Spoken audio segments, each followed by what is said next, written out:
aminareo mandrakariva ny riavana ny fahasoavana sy ny fiadanany Jesosy Kristy tompontsika. Amen. Varavarana misokatra ny Batisa. Varavarana misokatra ny Batisa. Ny mofinainantsika anio amin'ny LIOKA 3, ny andininy faharaiky amby 20 sy ny andininy faharoa amby 20 dia manasongadina fa varavarana misokatra ny Batisa. I Jesosy Kristy no nataony Jaona mpanao Batisa.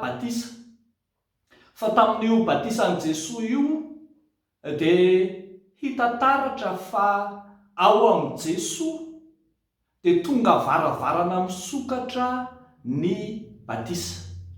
Vao natao Batisa Jesosy dia nisokatra ny lanitra, ho ny voalaza eto.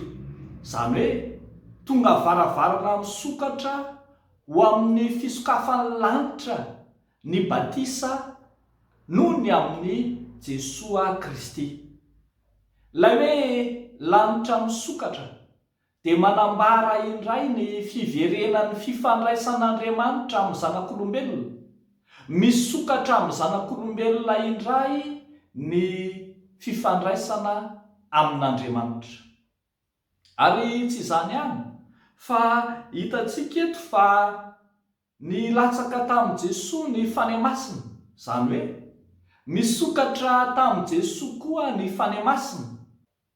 Tonga amin'izay atao Batisa ny Fanahy Masina. Eo amin'ny fotoana izay andraisan'ny mino ny Batisa, raha tena nandray amin'ny finoana tokoa izy, eo no fotoana amboan'ny mino mandray ny Fanahy Masina. Izany hoe io no varavarana misokatra andraisany ny Fanahy Masina. Ary dia hitantsika ny toyany fa rehefa natao Batisa Jesosy dia nirotsaka tamin'ny Fanahy Masina.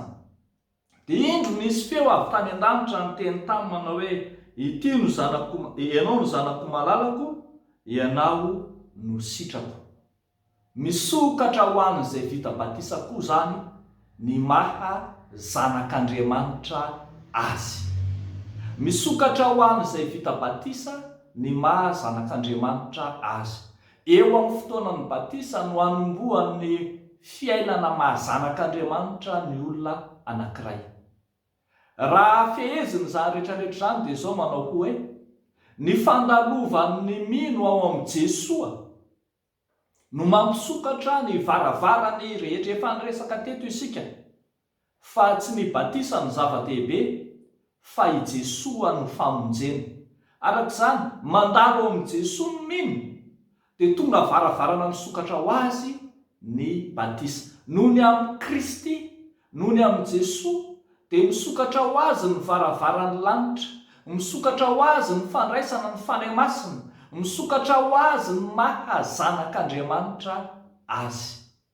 Eo amin'ny fotoana hanombohan'ny olona eo amin'ny fotoana izay andraisan'ny olona ny Batisa no hanombohany sy hisitrahany ny fiainana feno miaraka amin'Andriamanitra. Andraisany sy hisitrahany ireo tombotsoa samihafa izay raisiny avy amin'Andriamanitra.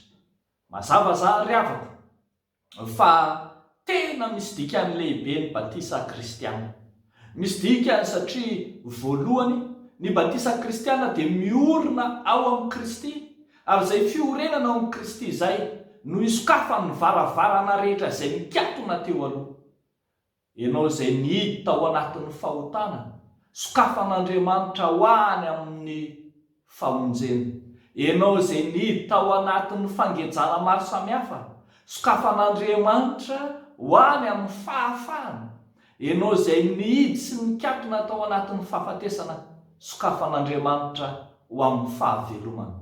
Tsaroantsika mantsy fa efa tafasaraka, efa lavitra an'Andriamanitra ny zanak'olombelona noho ny amin'ny fahotana, fa noho ny amin'ny Kristy dia indro afaka miverina indray mihavana amin'Andriamanitra izy. Noho ny amin'ny Kristy dia tonga indray afaka mifandray amin'Andriamanitra izy.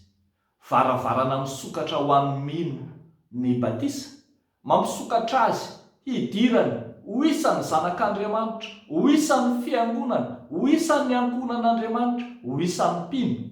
Fa varavarana misokatra andraisan'ny famelan-keloka, ny fanadiovana amin'ny alalan'ny Fanahy Masina, ary varavarana misokatra mampifandray azy amin'Andriamanitra amin'ny alalan'ny Kristy ilay mpanalalana izany. Mahereza ry havako, miorena ao amin'ny tompo amin'ny Batisa, satria tena mampiray antsika amin'Andriamanitra izany. Eo an'Andriamanitra irery amin'ny voninahitra.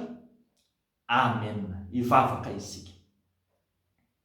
Tompo Andriamanitra ray netsotoa, misaotra anao zay nohony amin'ny Jesosy zay nanaiky natao Batisa, na dia Andriamanitra azy, mamerina indray ny fifandraisan'ny mino aminao Andriamanitra zany.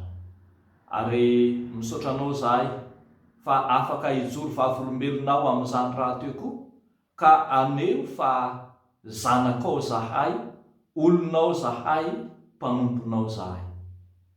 Ndreto ary zay tompo mivavaka manokana amin'ity andro an'ity, ho an'ireo rehetra izay ao anatiny tsy fahasalamana, ireo rehetra izay marary any atokantrano any, izay mandre izao tenin'Andriamanitra izao, ka sy manokana ny fon'ny Jesosy, ka sy ny rofonaretina hiala aminy, fa eny dia kapoka taminao no efa nanasitranana azy.